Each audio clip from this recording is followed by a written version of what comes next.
इस वीडियो में V3 से बनने वाले सभी कॉन्सेप्ट्स, सभी टिप्स, सभी ट्रिक्स, सभी सेंटेंसेस सीखेंगे। यूज ऑफ V3 मतलब सबसे पहले है कि टू हैव के साथ V3 आता है और जिसका मतलब है कोई काम कर लिया है। अब ये V3 क्या है? अब ये V3 है वर्ब का थर्ड फॉर्म, मतलब वर्ब का थर्ड फॉर्म है, इतना समझिए। अब सेंटेंस बनते कैसे हैं? इसे सब्जेक्ट, वर्ब और इसके बाद टू हैव आएगा, इसके बाद V3 फिर ऑब्जेक्ट। आप सेंटेंस देखिए, मुझे खेद है कि मैंने आपको तंग किया है। तो सेंटेंस बनाते हैं, I am sorry to have disturbed you. आप देखिए डिस्टर्ब्ड यू मतलब ये डिस्टर्ब क्या है? ये V3 है। आई एम सॉरी, मुझे खेद है, टू हैव डिस्टर्ब्ड यू, आपको तंग किया है। अब अमन उदास है कि उसने अपना मोबाइल खोया है। अब उदास है, कोई भी स्टेट ऑफ बीइंग में है कि उसने कोई काम किया है। तो Aman is said to have lost his phone. अब ये लॉस्ट यहाँ पर V3 है, जो कि लॉस का V3 है। मैं खुश हूं कि मैं आपके पास आया हूं। I am happy to have come to you. ये कम भी यहाँ पर V3 है, क्योंकि कम का V1 और कम का V3 ये दोनों सेम होता है। कम का सेकेंड फॉर्म केम होता है। हम लोग बहुत खुश हैं कि हम लोगों ने मैच जीत लिया है। We are very happy to have won the match. यहाँ पर वॉन भी V3 है, जो कि यहाँ पर आप समझ सकते हैं कि टू हैव के साथ V3 आएगा और ये बता रहे कोई काम कर लिया है। ये है इसका एडवांस यूजेस। अब देखते हैं अलग अलग तरीके से। जैसे अब है पास्ट पार्टिसिपल। अब ये पास्ट पार्टिसिपल क्या होता है? ये होता है V3 मतलब वर्ब का थर्ड फॉर्म, लेकिन ये वर्ब नहीं रहता, ये रहता है एडजेक्टिव। अब देखिए एडजेक्टिव क्या होता है ये भी समझ लीजिए। एडजेक्टिव वो होता है जो किसी नाउन या प्रोनाउन की विशेषता बताता है। विशेषता समझते ना, कुछ उसके बारे में एडिशनल इंफॉर्मेशन देगा, कुछ अलग उसके बारे में बताएगा। जैसे मैं कहूं कि यहाँ पर बॉय, ये बॉय नाउन है और मैंने कहा टॉल बॉय, ये टॉल क्या हुआ? ये नाउन के बारे में कुछ इंफॉर्मेशन दिया।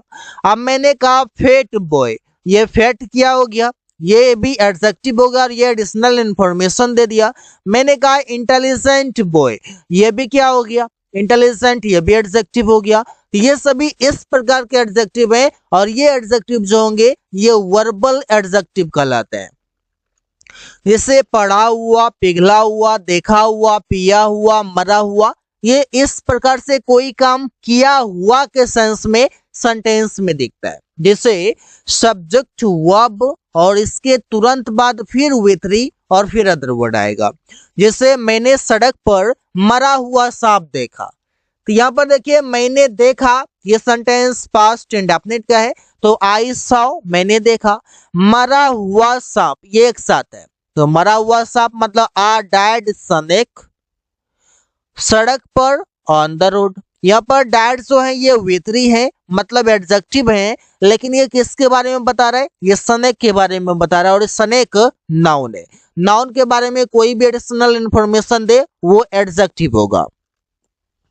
अमन ने रिपेयर किया हुआ मोबाइल खरीदा। अमन बॉट, अमन ने खरीदा रिपेयर किया हुआ मोबाइल, आ रिपेयर्ड फोन, आ रिपेयर्ड मोबाइल, ऐसे बोलेंगे। अब आगे देखते हैं V3 का मतलब क्या है। जैसे कोई काम किया जा चुका था इस सेंस में, मतलब ये सेंटेंस पैसिव में होगा। सबसे पहले object had been V3 other word. जैसे मैच खेला जा चुका था, तो the match had been played. ये प्लेड यहाँ पर V3 है, जो हैड बीन के बाद आए हुए हैं। राम को पढ़ाया जा चुका था। पढ़ाया किसने था पता नहीं, लेकिन राम को पढ़ाया जा चुका था, तो Ram had been taught. Teach का थर्ड फॉर्म टॉट हो गया। तो ऐसे ही सेंटेंसेस बना सकते हैं। अब आगे देखते हैं V3 का मतलब कोई काम किया गया। अब ये भी सेंटेंस पैसिव में। अब ये पैसिव में सेंटेंस है तो बनेंगे कैसे वो देखते हैं। इसे विद्यार्थियों को बुलाया गया। The students were called. Call means बुलाना, चाहे तो आप इनवाइटेड भी कर सकते हैं, लेकिन इनवाइट आप तब करते हैं सब कोई स्पेशल पर्सन हो। उसे बाजार भेजा गया। He was sent to market. ये सेंट वेतरी है, ये कॉल्ड वेतरी है। जो वॉज या वर ऑब्जेक्ट के अनुसार डिसाइड होगा। जैसे ही सिंगुलर है तो वॉज, स्टूडेंट्स प्लुरल है तो ये वर। अब वेथरी का मतलब कोई काम कर चुका था, कर चुकी थी, कर चुके थे, कर लिया था, किया था, दिया था, ऐसे होगा। पहचान है। अब सेंटेंस होगा सब्जेक्ट हैड वेथरी ऑब्जेक्ट, मतलब हैड के बाद भी वेथरी लगना है। तो सेंटेंस देखिए, एक चीज तो पक्का समझ लीजिए कि अगर ये वेथरी है मतलब ये वर्ब है तो ये बताएगा कंप्लीटेड एक्शन, मतलब कंप्लीट एक्शन को बताएगा। इतना समझिए, कंप्लीट फिनिश एक्शन। आकाश घर जा चुका था तो जाने का काम पूरा हो गया था। Akash had gone to house, ये सेंटेंस पास्ट का है। I hope you are getting. वे लोग क्रिकेट खेल लिए थे। They had played cricket, they had played cricket, वे लोग क्रिकेट खेल लिए थे। सेंटेंसेस ऐसे ही कई सारे आप बना सकते हैं।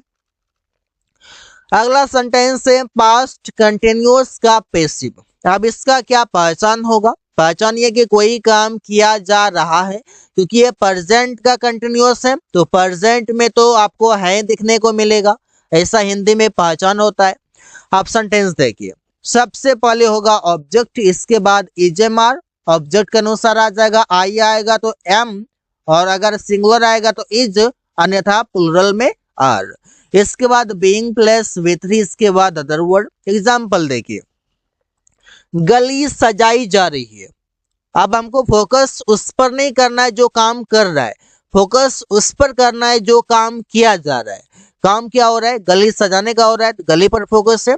तो the street is being decorated. पहचान समझिए, कोई काम किया जा रहा है, कर नहीं रहा है, किया जा रहा है। कर कौन रहा है पता नहीं।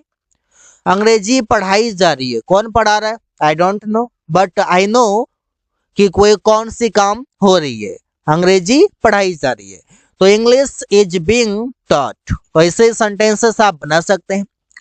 आगे देखते हैं वेथरी, और इसका मतलब है कि कोई काम कर चुका है, कर चुकी है, कर चुके हैं, किया है, दिया है, किया, इससे आप सेंटेंस बनाते हैं। सब्जेक्ट हैज या हैव प्लस वेथरी प्लस ऑब्जेक्ट। ये सेंटेंस है टेंस के अनुसार प्रेजेंट परफेक्ट टेंस का। जैसे उसने खाना खा लिया है, कोई काम रिसेंट में कंप्लीट हुआ हो उसे दिखाते हैं। He has eaten the food. Aman Angrezi सीख चुका है। Aman has learned English. V three, इसका मतलब है कोई काम किया जा रहा था। ये सेंटेंस पास्ट के पैसिव वॉइस में, पास्ट कंटिन्यूअस का पैसिव है। Object was a word plus being plus V three plus other word. उसका मदद किया जा रहा था। He was being helped. ये हेल्प्ड यहाँ पर वेथरी है। जितने भी आपके टॉपिक्स आ रहे हैं, जितने भी कॉन्सेप्ट्स आ रहे हैं, सभी में वेथरी का प्रयोग हो रहा है। ऐसा कोई सेंटेंस नहीं जिसमें वेथरी प्रयोग नहीं हो रहा हो। तो ही वॉज बीइंग हेल्प्ड, उसका मदद किया जा रहा था, कोई काम किया जा रहा था। सड़कों की मरम्मत की जा रही थी। The roads were being repaired. यहाँ पर आप सेंटेंस बना सकते हैं, यहाँ पर रिपेयर्ड वेथरी है। फ्यूचर परफेक्ट टेंस, अब ये क्या होता है? अब इसका पहचान होता है कि कोई काम कर चुका होगा, कर चुकी होगी, कर लिया होगा, मतलब आने वाले समय में कोई काम कंप्लीट होगा, हुआ नहीं है न तो हुआ था बल्कि होगा। सेंटेंस बनेगा ऐसे, subject will have plus V three plus object. Sentence देखिए, हम लोग स्कूल जा चुकेंगे। We will have gone to school. We will have gone to school. हम लोग स्कूल जा चुकेंगे। मोहन इस काम को खत्म कर चुकेगा। Mohan will have finished this work. Mohan will have finished this work. Mohan इस काम को खत्म कर चुकेगा। प्रेजेंट इंडेफिनिट का पैसिव, जिसका पहचान इस प्रकार से होता है कि कोई काम किसी के द्वारा किया जाता है। जैसे object is am are plus V3 plus other word. Sentence देखते हैं, पेड़ काटा जाता है, कोई काम किसी के द्वारा किया जाता है, पेड़ काटा जाता है, तो द ट्रीज आर कट। ये कट जो है ये V3 है, क्योंकि कट का V1 कट, V2 कट और V3 भी कट ही होता है, मतलब तीनों का एक जैसे होता है। सुमन के द्वारा कमरा साफ किया जाता है, तो द रूम इज क्लीन्ड, कमरा साफ किया जाता है सुमन के द्वारा, तो बाय सुमन। जो काम कर रहा है अगर उसके द्वारा तो बाय के साथ लिखेंगे। फ्यूचर इंडेफिनिट का पैसिव है, इसका पहचान होगा कि कोई काम किया जाएगा किसी के द्वारा, और यहाँ पर भी V3 का प्रयोग होगा। इसे object will be plus V3 plus other word. विद्यार्थियों के द्वारा अंग्रेजी बोला जाएगा, तो इंग्लिश विल बी स्पोकन, अंग्रेजी बोला जाएगा बाय स्टूडेंट्स, विद्यार्थियों के द्वारा, छात्रों के द्वारा। उसे याद किया जाएगा, अब कोई शहीद हो गया तो बोलते उससे याद किया जाएगा आने वाले समय में भी। He will be remembered, he will be remembered, उससे याद किया जाएगा। या फिर अगर कोई चैप्टर है, कोई टॉपिक्स है, तो बोलते हैं इससे याद किया जाएगा, तो इट विल बी रिमेम्बर्ड। अब कौन करेगा पता नहीं, लेकिन कोई काम किया जाएगा। अब फ्यूचर परफेक्ट का पैसिव जो बताएगा कि कोई काम किया जा चुका होगा किसी के द्वारा, कौन करेगा नहीं पता, लेकिन कोई काम किया जा चुका होगा। जैसे object will have been plus V3 plus other word. Aman के द्वारा अंग्रेजी बोला जा चुका होगा, English will have been spoken by Aman. Akash को दंडित किया जा चुका होगा, Akash will have been punished. यहाँ पर ये पनिश्ड जो है ये V3 है कि कोई काम किसी के द्वारा किया जाएगा।